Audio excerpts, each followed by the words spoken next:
In a decision that was handed out late Sunday evening, a U.S. district judge told the Republican National Committee that they cannot hide their emails from the January 6th Select Committee. Now, the committee had been seeking emails from the Republican National Committee, the RNC, related to their fundraising efforts. Specifically, they wanted information from Salesforce, which is the group that does the fundraising emails for the Republican Party. They wanted to see how much money these Republicans actually raised by spreading Donald Trump's election lies. And the RNC said, nope, we're not going to show you that info because obviously it's going to bolster whatever it is you're trying to prove. So we're going to hide them. And we're going to sue you to stop you from getting them. And like I said, Sunday evening, the judge said, not going to happen. You have to turn these emails over. However, there is a caveat. The judge says, I'm not going to make you do it immediately. I'm going to leave the door open. You can do this down the road, but I'm going to give you some time so that you can appeal this decision. How nice, right? Very nice of the judge to do that. Like, hey, you got to do this, but hey, take your time, right? We're not in any kind of big hurry here. It's not like the committee put themselves on a summer deadline to get all this information finished and finalized and put into a report, which actually they did, which was a very stupid decision for the committee to make. But the judge basically left the door open for the Republican National Committee to continue kicking this can down the road in the hopes of waiting out the committee. Because eventually, at some point, these people running this committee, by the way, they're going to have to go back home and they're going to have to start campaigning for the midterms.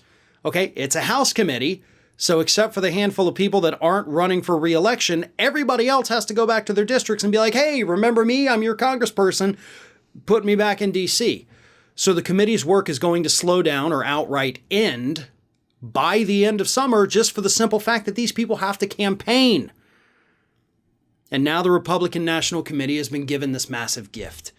But the question I have, of course, that we won't know until they turn everything over is why even hide it, right?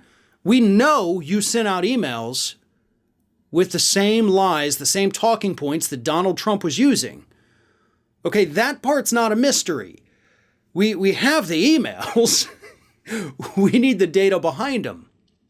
So why is that a problem for you? Why won't you just tell us how much money you raised pushing these election lies? I mean, technically, that's not even illegal. So what is the committee's end game here?